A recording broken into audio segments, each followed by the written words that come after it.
వృత్తాంతముల గ్రంథము 11వ అధ్యాయము. రెహబాము యెరూషలేమునకు వచ్చినప్పుడు ఇశ్రాయేలు వారితో యుద్ధము చేయుటకును రాజ్యమును తనకు మరలా రప్పించుకొనుటకును అతడు యూదావారిలో నుండియు బెన్యామీనీయులలో నుండియు ఏర్పరచబడిన యుద్ధశాలులను 180,000 మందిని సమకూర్చగా దైవజనుడైన షమయాకు యెహోవా వాక్కు ప్రత్యక్షమై ఇలాగు సెలవిచ్చెను. నీవు యూదారాజును సొలొమోను కుమారుడు నగు రెహబాముతోనూ యూదాయందును బెన్యామీనీయుల ప్రదేశమందును ఉండు ఇశ్రాయేలు వారందరితోనూ ఈ మాట ప్రకటించుము. ఈ కార్యము నా వలన జరుగుచున్నదని యెహోవా సెలవిచ్చుచున్నాడు గనుక బయలుదేరకుండాను మీ సహోదరులతో యుద్ధము చేయకుండాను మీరందరూ మీ మీ ఇండ్లకు తిరిగిపోవుడి అని చెప్పెను. కావున వారు యెహోవా మాటలు విని యరొబాముతో యుద్ధము చేయట మాని వెళ్ళిపోయిరి. రెహబాము యెరూషలేమునందు కాపురముండి యూదా ప్రదేశమందు ప్రాకార పురములను కట్టించెను.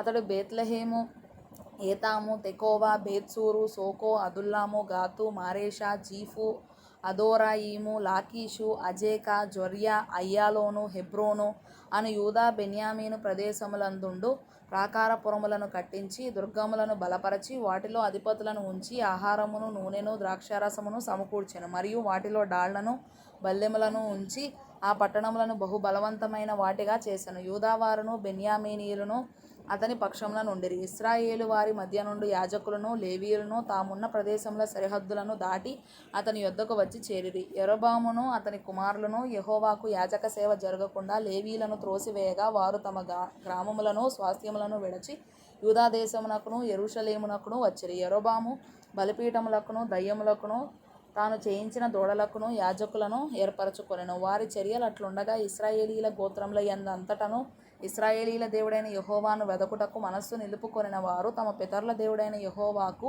బలులను అర్పించుటకై యెరూషలేమునకు వచ్చిరి. దావీదును సొలొమోనును నడచిన మార్గమందు 3 సంవత్సరములు వారు నడచి యూదా రాజ్యమును బలపరచి 3 సంవత్సరములు సొలొమోను కుమారుడైన రెహబామునకు సహాయకులైరి.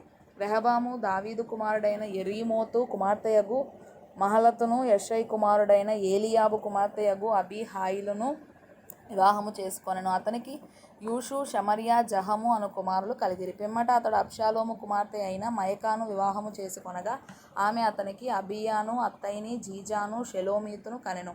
రెహబాము 18 మంది భార్యలను పెండ్లి చేసుకొని 60 మంది ఉపపత్నులను తెచ్చుకొని 28 మంది కుమారులను 60 మంది కుమార్తెలను కనెను. అయితే తన భార్యలందరికంటెను ఉపపత్నులందరికంటెను అబ్షాలోము కుమార్తె అయిన మయకాను అతడు ఎక్కువగా ప్రేమించెను. రెహబాము మయకాకు పుట్టిన కుమారుడైన అబీయాను రాజును చేయ తలచి అతని సహోదరుల మీద ప్రధానునిగాను అధిపతినిగాను అతని నియమించెను. అతడు మంచి మెలకువ గలవాడై తన కుమారులలో శేషించిన వారిని యూదా బెన్యామీను సంబంధములైన ఆయా ప్రదేశములలోని ఆయా ప్రాకార పురముల యందుండు ఆయా ప్రాకార పురముల యందు అధిపతులుగా నియమించి వారికి విస్తారమైన సొత్తు ఇచ్చి వారికి పెండ్లిండ్లు చేసెను.